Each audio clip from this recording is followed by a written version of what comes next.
So you're thinking about moving to Seattle, Washington. Well, let me tell you, I have a unique perspective. I am born and raised here, but I also lived out of state. And when I relocated back to the area, there was a few things that caught me completely off guard. And one of those things is the Washington people. Don't get me wrong, I love living here, but there's definitely a few cons that you should be aware of.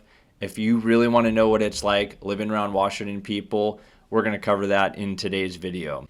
I'm going to break down the things that I've learned as somebody growing up here and also as somebody that relocated back from out of state. So let's get right into it.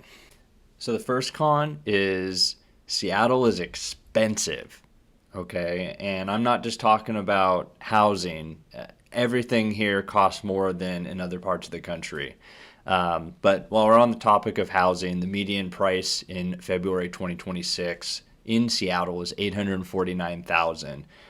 But what a lot of people don't realize is in reality, you're easily going to be over a million, especially if you're in a desirable area. Those neighborhoods are still going to be competitive. Spending $1 million to $1.2 million is going to be completely normal, and that's something that catches a lot of people off guard when they move here from more affordable parts of the country. But it's not just housing. Gas is another huge expense for people that live in Seattle. Recently, AAA put the average gallon of gas at $5.62 a gallon for our area, which is a mind-boggling number if you're coming from an area where $3 to $4 a gallon, even in this year, might seem like a lot, but when you're pushing $6 a gallon, that's something that people are going to feel in their everyday budget. And if you're not fully prepared for that, it's going to be a rude awakening once you're living here, you're commuting, and you're hitting that pump once or twice a week. And then you get into everyday spending, specifically groceries, eating out. Those are going to be things that add up very quickly when you move to Seattle, because what a lot of people don't realize is the cost of everyday goods are elevated compared to other parts of the country. So, for example, a lot of restaurants and bars especially in the downtown Seattle area, they have a surcharge that automatically gets added to your bill. That's not even a tip. And so if you go to a restaurant and you think you're spending $50, you get the bill and it's closer to 65 or 70 after tax and surcharge, and you still have to think about what you're going to do for the tip. That really gets to people that are coming from areas that are more affordable, where it's not as expensive. So that doesn't mean that Seattle isn't worth it. But if you're coming from a lower cost part of the country, this is one of the first things that you're going to feel. So one of the big pros of moving to Seattle is the local economy and job market. Seattle's obviously known for having a big tech presence, but it's not the only industry that's growing here. There's a lot of opportunities in construction, healthcare, biotech, logistics, and other areas. And one of the biggest reasons why people relocate is for the income opportunities. So for example, the median income in Seattle is just over $123,000 a year. And that represents a lot of opportunity compared to other job centers around the country. And so for a lot of people, that opportunity for career progression and earning potential helps offset the high cost of living here. And if you're relocating to Seattle with a strong career plan or a promotion or a justifiable, opportunity, then the cost of living and the numbers that come along with that can be a lot easier to handle. If you're coming here with, the idea of figuring it out once you get here, then the cost of living is going to hit you in the face. So the next con of living in Seattle is going to be the traffic. We are consistently ranked as being one of the most congested cities in the U.S., and it's really no surprise if you've been born and raised here and lived here all of your life. But for somebody coming from a less congested part of the country or where there's a lot more open space, it could be a big detractor. And I've seen people move to the area pick a neighborhood that they thought they liked, and then find out later, they're commuting an hour, hour and a half, every day to work. And for some people, that's way too much. They hate it, and I've seen people come and go in a matter of a year, just off that alone. So the thing to know about this area is Seattle looks pretty manageable on a map. It's not sprawled out like some larger cities, in the country. But the part that a lot of people don't think about is how compressed everything is. We've got two large bodies of water with the Puget Sound and Lake Washington. We have the bridge factor. Some of those bridges have tolls on top of it all. And so, going 5 or 10 miles from point A to point B might look very straightforward on a map, but the reality of it is if you're in the wrong neighborhood and you have what looks like a short commute, that short commute at the wrong time of day could be a matter of 30 or 60 minutes just to go a few miles if you've chosen the wrong area. So that's something that catches a lot of people off guard when they come here. And to add to that, with Seattle having basically a 3-month summer window, that's essentially the major work window for all the state and highway construction projects. Anything that's weather dependent, you start seeing that around the May, June timeframe, sometimes in spring as well. But you can expect to see major construction projects, weekend road closures, almost every week throughout the summer period. So when you take into account the overall traffic and congestion, and you add those construction projects, it becomes an extremely frustrating mess, even for people that have lived here all their life. There's just certain sections of I-5 and 405 in Seattle in the East Side area that just seems like endless construction projects that are never going to be completed and are constantly disrupting the flow of traffic. And then there's the toll piece. So we've got tolled highways, some of our bridges are tolled, and we have dynamic pricing. And so basically what that means is the more congested the road is at any given time of day, the higher the toll is going to be. And that could adjust by the minute, by the hour, depending on the traffic volume. But when we're talking about a range of anywhere from $1 to $15 just to use the road, that can become a daily expense. And so it just weaves in with what contributes to the higher cost of living here, but also your quality of life. If you have the wrong commute, you're paying for it at the same time. So coming from someone who's born and raised here, I can tell you that a cheaper apartment or a better value neighborhood is not always going to be the right decision if your quality of life suffers and you're spending more time in traffic every single day, you're spending more money to get to work.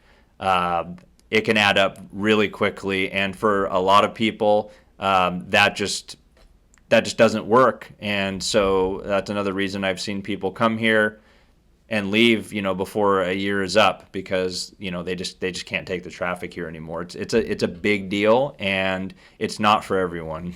So I think choosing the right area here makes a lot more of a difference than people give it credit for.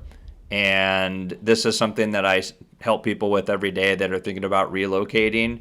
If you tell me a few things that you love, a few things that you're going to hate, I can usually point you in the right direction just based off of a few of those points. So moving on to the next pro of living in Seattle, the nature and the access to the nature. So nature and outdoors is not just a weekend thing in Seattle. It really does become part of everyday life here. We've got the Olympic Mountains, the Cascade Mountains, Lake Washington, the Puget Sound, and Seattle itself actually has over 480 parks. So green space is just part of living here, and that's what draws a lot of people in. It's an absolutely gorgeous place to live, and that was one of the things that I missed when I relocated out of state, and when I came back home, just even driving to work, early in the morning, seeing the sun come up over the Cascade mountain range. You don't have to go out of your way to to see the sights in Seattle. It just becomes part of your everyday routine.